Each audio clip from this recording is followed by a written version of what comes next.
সম্পূর্ণ form fill up পদ্ধতিটা আজ আমি আপনাদের দেখাবো। সেই সঙ্গে থাকবে আপনার কি ডিক্লারেশন ফর্ম দিতে হবে, কি ডকুমেন্টস দিতে হবে, সেগুলো কোন বয়সে কি ডকুমেন্ট দিতে হবে, ফর্ম ফিল আপ পদ্ধতি সম্পূর্ণটা দেখাবো। আমি শ্রীবাস পাল, এখন সকাল চ্যানেলে সবাইকে স্বাগত। এই যে দেখছেন যে ফর্মটি, এটি একটি ডেমো ফর্ম। বাংলা করা হয়েছে, বিহারের ক্ষেত্রে হিন্দি আর পশ্চিমবঙ্গের ক্ষেত্রে বাংলা ফর্ম হবে, তাই এটা ডেমো করা হয়েছে। উপরে লেখা আছে ভোটার নাম, এপিক, ঠিকানা, যেগুলো আপনার আগে থেকে ছাপা থাকবে বা প্রিপ্রিন্ট থাকবে। তারপরে আছে সিরিয়াল নম্বর, পার্ট নম্বর এবং নাম, বিধানসভা এবং লোকসভা কেন্দ্রের নাম, রাজ্যের ইত্যাদি নাম, সেগুলো ছাপা থাকবে আগে থেকে। একে প্রিপ্রিন্ট বলা হচ্ছে। প্রিপ্রিন্ট অবস্থায় এই ফর্মটি আপনাদের কাছে আসবে। এই যে জায়গাটা দেখছেন, এখানে ভোটার লিস্টে যে ছবি আছে সেই ছবি এখানে ছাপা হবে, পুরনো ছবি এখানে ছাপা হয়ে আসবে। আর এখানটায় এই পাশে একটা ফটো দেওয়ার জায়গা আছে, সেখানে আপনি নতুন ফটো দেবেন, যেটা আপনার রিসেন্ট তোলা বা অতি সাম্প্রতিক তোলা ফটো এখানে দেবেন। তারপরে দেখুন, তারপরে আছে দেখুন জন্ম তারিখ। জন্ম তারিখ কার? অ্যাপ্লিকেন্টের, অর্থাৎ যার এই ভোটার এই ফর্মটা যার নামে এসেছে, যার নাম উপরে প্রিন্ট করা থাকবে, তারই জন্ম তারিখটা এখানে দিতে হবে। এবং তারপরে দিতে হবে আধার নম্বর। এটা কিন্তু ঐচ্ছিক, ম্যান্ডেটারি নয়। এটা আপনি দিতেও পারেন, নাও দিতে পারেন, কিন্তু আমি বলবো আধার নম্বরটা দিয়ে দেবেন। এবং তারপরে আছে মোবাইল নম্বর। মোবাইল নম্বরটা এখানে দেবেন, যেটা আপনার যেটা রানিং নাম্বার আছে সেইটা আপনি দেবেন। এরপরে আপনাকে তিনজনের ডাটা ফিল আপ করতে হবে। তিনজনের ডাটা ফিল আপ করতে হবে। সেগুলো দেখুন, সেগুলো হলো পিতা বা অভিভাবকের নাম। এখানে একটু বলে রাখি, ফর্মটি বাংলায় হতে পারে, ইংরেজিতেও হতে পারে।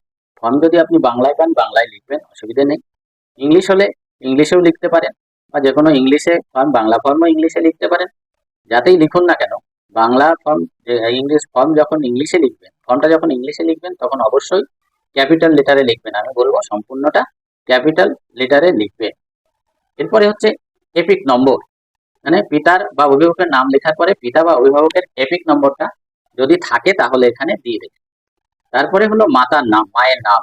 মায়ের নামটা লিখবেন, পদবি লিখবেন এবং এপিক নম্বর যদি থাকে তাহলে লিখবেন।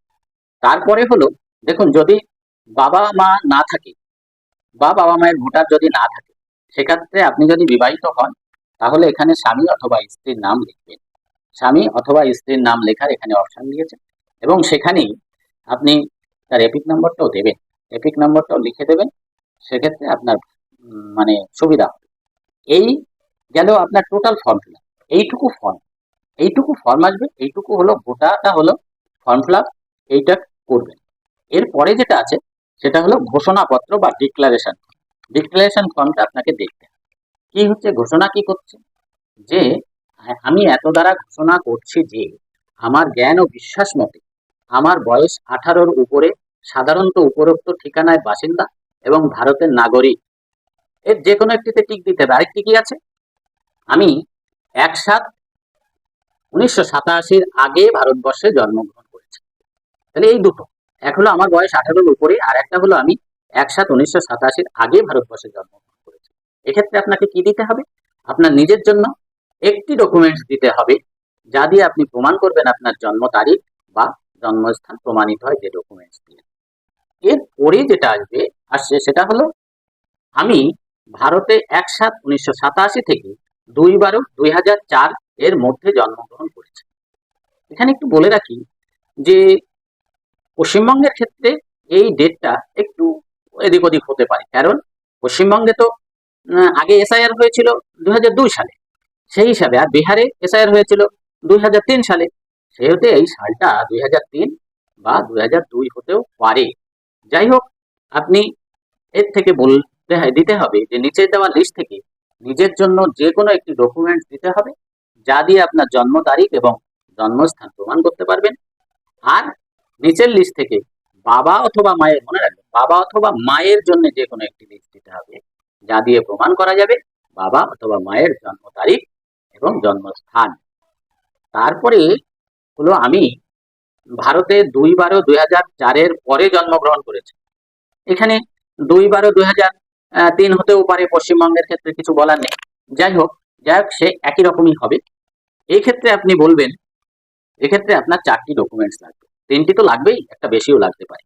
নিচের দেওয়া লিস্ট থেকে নিজের জন্য যে কোনো একটি ডকুমেন্ট দিন, যা দিয়ে জন্ম তারিখ এবং জন্মস্থান প্রমাণ করতে পারেন।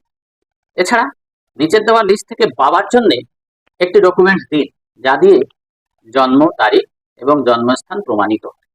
এছাড়া নিচের দেওয়া লিস্ট থেকে মায়ের জন্য একটি ডকুমেন্টস দিন, যা দিয়ে জন্ম তারিখ এবং জন্মস্থান প্রমাণ করতে পারবেন।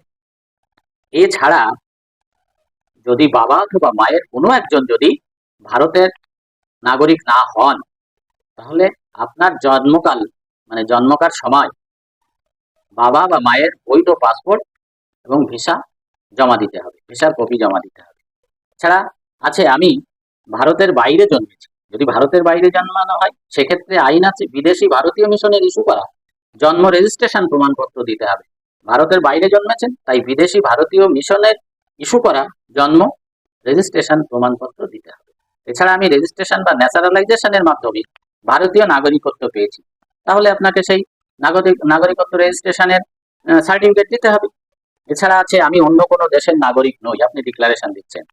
এছাড়া 3 নম্বরে আমি ভোটার তালিকায় আমার নাম অন্তর্ভুক্তি করার জন্য আবেদন করছি। মনে রাখবেন, এই যে ভোটার তালিকায় নাম অন্তর্ভুক্তি করার জন্য আবেদন করতে গেলে ফর্ম 6 নম্বর ফর্ম ফিল আপ করতে হবে। আমার নাম অন্য কোনো বিধানসভা বা লোকসভা কেন্দ্রের অন্তর্ভুক্ত নেই। তাহলে আপনি বলছেন আমি ভোটার তালিকায় আমার নাম অন্তর্ভুক্তি করার জন্য আবেদন করছি, আমার নাম অন্য কোনো বিধানসভা বা লোকসভা কেন্দ্রের অন্তর্ভুক্তি নেই। আমি সচেতন যে 4 নম্বরে আমি সচেতন যে এই আবেদনপত্রের সংশ্লিষ্ট বক্তব্য বা ঘোষণা যদি মিথ্যা হয়, আমার জ্ঞান ও বিশ্বাস মতে মিথ্যা হয় বা আমি সত্য না বলে বিশ্বাস করি, তাহলে 1950 সালের রিপ্রেজেন্টেশন অফ পিপল আইনে 1950 সালে সেই 43 নম্বর আইন অনুসারে 31 নম্বর ধারা মতে সর্বোচ্চ 1 বছরের কারাবাস বা জরিমানা বা উভয় সহযোগে দণ্ডনীয় হতে পারি, দণ্ড পেতে পারবো।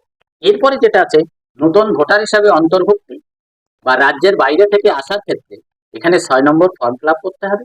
আর আপনি যে রাজ্যের বাইরে থেকে এলেন সেটা 8 নম্বর ফর্মের সঙ্গে এটা দাখিল করতে হবে, তাহলে আপনার সেই বাইরে যেখানে ভোট ছিল সেটা কেটে যাবে। আমি এত দ্বারা ঘোষণা করছি যে আমার জ্ঞান ও বিশ্বাস, এই যে জায়গাটা দেখছেন এখানে এই কলমগুলো আগে ভালোভাবে আপনাদের আমি বুঝিয়েছি, বলেছি, ভালোভাবে বলা হয়ে গেছে।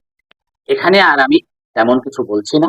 তাহলে এখানে আপনি তারিখটা দেবেন এবং স্থানটা লিখবেন আর সই স্বাক্ষর করবেন, সই দিতে পারেন, স্বাক্ষর দিতে পারেন, যেটা আপনার দেওয়ার দেবেন।